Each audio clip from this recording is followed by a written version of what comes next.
গ্রেফতার করতে হবে। গ্রেফতার করার এই দাবিতে একেবারে তুলকালাম ভদ্রস্বরে সেখানে বিজেপির বিক্ষোভ। একদিকে বিজেপি নেতা বিপত্তন ভট্টাচার্য তিনি অনুব্রতর হয়ে মামলা লড়ছেন, আর অন্যদিকে ভদ্রস্বরে সেখানে রীতিমতো তুলকালাম পরিস্থিতি। অনুব্রত মণ্ডলকে গ্রেফতার করতে হবে এই দাবি বিজেপির বিক্ষোভ। পুলিশের সঙ্গে ধস্তাধস্তি। ভদ্রেশ্বর গেট বাজার থেকে মিছিল করে থানা অবধি যায় বিজেপি কর্মীরা। মিছিল থানার সামনে যেতেই পুলিশ থানার গেট আটকে দেয়, আর এই গেট আটকানোকে কেন্দ্র করে পুলিশের সঙ্গে বিজেপি কর্মীদের তুমুল ধস্তাধস্তি শুরু হয়।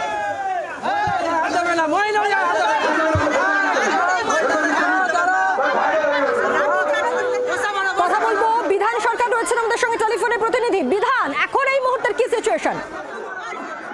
দেখো পায়েল, একটু আগে যে পরিস্থিতি ছিল সেই পরিস্থিতি কিছুটা শান্ত হয়েছে। বিজেপি কর্মীরা এখনো রয়েছে থানার সামনে, এবং ভদ্রেশ্বর গেট বাজার থেকে যে মিছিল শুরু হয়েছিল সেই মিছিল ভদ্রেশ্বর থানার সামনে যখন আসে, ভদ্রেশ্বর থানার পুলিশ কিন্তু ভদ্রেশ্বর থানার যে গেট রয়েছে জিটি রোডের পাশেই থানা, সেই গেট বন্ধ করে রাখে। প্রচুর পুলিশ মোতায়েন করা ছিল যাতে বিজেপি কর্মীরা থানার ভিতর ঢুকে পড়তে না পারে। যদিও বিজেপি কর্মীরা সেখানে এসে কিন্তু ব্যাপক বিক্ষোভ শুরু করে, তারপর ওই গেট ভেঙে কিন্তু ভেতরে ঢোকার চেষ্টা করে, তখন পুলিশ তাদের বাধা দেয়। ধস্তাধস্তি শুরু হয় পুলিশের সাথে, এবং বেশ কিছুক্ষণ ধরে এই পর্ব চলে। তারপর বিজেপির পক্ষ থেকে 6 জনের প্রতিনিধি তারা আইসির সঙ্গে দেখা করতে চায়, এবং পুলিশের যারা আধিকারিক ছিলেন সেখানে তারা কিন্তু বিজেপির যারা প্রতিনিধি দল ছিলেন তাদেরকে নিয়ে যায় ভিতরে। তারা একটি স্মারকলিপি জমা দিয়েছে, এবং বিজেপির যেটা অভিযোগ যে বীরভূমের অনুব্রত মণ্ডল যেভাবে পুলিশকে যে ভাষায় কথা বলেছে তার বিরুদ্ধে এফআইআর করে তাকে গ্রেপ্তার করা উচিত। এখনো পর্যন্ত পুলিশ যেটা করে উঠতে পারেনি।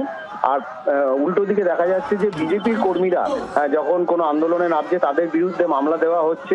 সম্প্রতি চুচুড়া একটি ঘটনা ঘটেছে যে সিঁদুর নিয়ে তারা আন্দোলন করছিলেন, সেখানে 6 জন বিজেপি নেতা কর্মীর বিরুদ্ধে মামলা রুজু করা হয়েছে, তাদেরকে গতকাল জামিন নিতে হয়েছে। পাশাপাশি চন্দননগর বিধানসভাতে দেখা যাচ্ছে যে দুষ্কৃতী দৌরাত্ম্য বাড়ছে। সুভাষপল্লী এলাকায় সেখানে দুষ্কৃতীরা এক নাবালিকা শ্লীলতাহানি করেছে। মহিলাদের যে নিরাপত্তা সেটা যেমন প্রশ্ন। বাংলার আওয়াজ, বাঙালির আবেগ, জি 24 ঘন্টা।